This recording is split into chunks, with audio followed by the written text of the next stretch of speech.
บายดีFC สองตัวทัวร์วันนี้ทำมาทดสอบการเติมลมไฮโดรเจนเนาะที่ว่าตัวนี้เป็นฮันแลก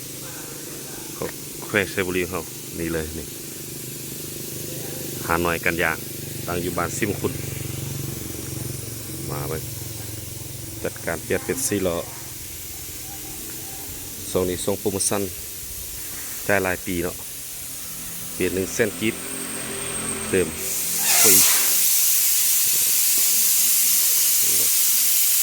ขั้นตอนแรกเราเปลี่ยนไทยลมเก่าเบิดกันเนาะ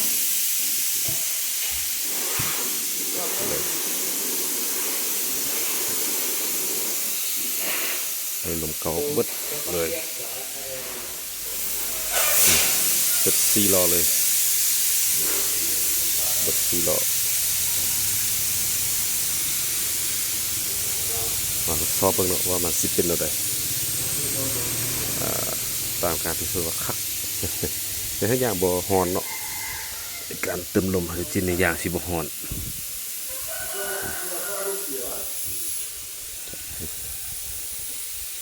เราจะมีบริการทุกอย่างเกี่ยวกับยางซ่อมแปลงอะซิดพร้อมเนาะตอนการเติม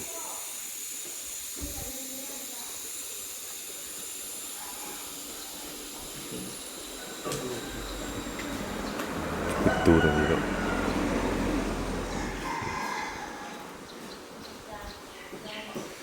บริการทุกอย่างท่วงล้อจอดยางเติมลมเปลี่ยนยางรถครบสุดเรียบร้อยสตาร์ทเครื่อง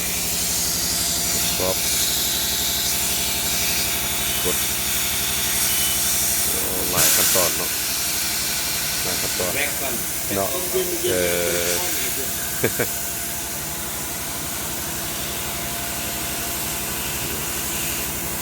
ตอนกันเติม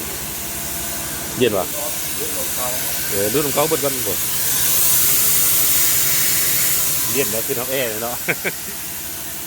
เวลาเดินทางไกลมาต้นแรกต้องตูดอย่างหลบเกาเนาะทดจัดอยู่36 psi โดยประมาณ2 โลครึ่งตัวนี้เนี่ยตัวเมียเอาบุกหูเรื่องเลยนะตัวนี้เนาะ โอ้น่าจะเข้าหรอกเอาทีละไปสอบการเติม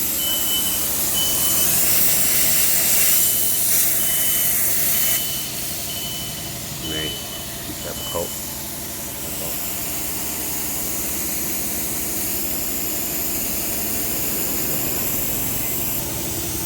ไม่โซอยู่นี่เลยว่ามัน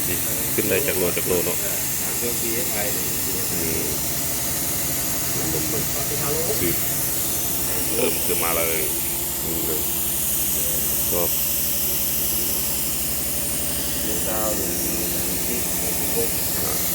4 โลก็ถือว่าขึ้นไว